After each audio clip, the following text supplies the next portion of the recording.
Attention! Isang pambihirang total solar eclipse ang paparating. Narinig mo na ba? Sa August 12, isang total solar eclipse ang makikita sa kalangitan. Sa August 27, magkakaroon din ng partial lunar eclipse na sasabayan ng isang malakas na meteor shower. Ang pag-itim ng araw, ang pagpula ng buwan, at ang tuloy-tuloy na meteor shower.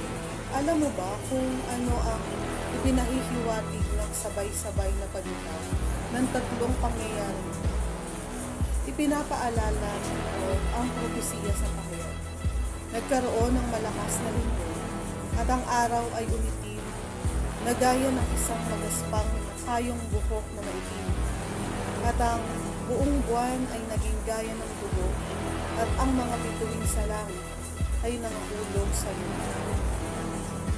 At sinasabi ng Diyos, raragasa ang mga dugo, madudurog ang mga bundok, guguho ang malalaking ilog, magbabago palagi ang tao.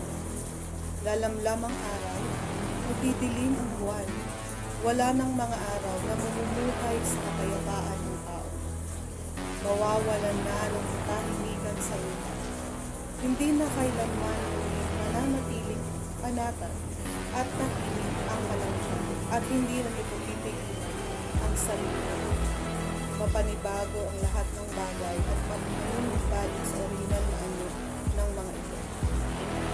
Magkakawatak-watak ang lahat ng sambahayan sa lupa at mahahati-hati ang lahat ng bansa sa mundo. Mga kapatid, tingnan ninyo ang lahat ng nangyayari sa mundo. Ngayon, mga lindol, matinding init, baha, salot, tagutok at kaguluhan. Ang lahat ng mga bandang ito ay nagpapaalala sa atin. Talagang malapit na ang araw ng pagbabalik ng Panginoon. Ngunit, ang tanong kung babalik ang Panginoon, ngayon, handa ka ba talaga? Araw-araw tayong abala sa pagkita ng pera, pagtatrabaho, pag-aalaga ng ating pamilya at pag-aalala sa kinabukasan. Ngunit madalas nating nakakalimutan ang pinakamahalagang bagay, ang pagbuo ng tunay na relasyon sa Diyos. Paulit-ulit tayong pinaalalahanan ng Biblia. Dapat tayong maging mapagbantay, magsisi at ihanda ang ating sarili sa pagkat ang tunay na makakasalubong sa pagbabalik ng Panginoon ay yaong mga nagsasabuhay ng salita ng Diyos araw-araw at tapat na sumusunod sa Kanya.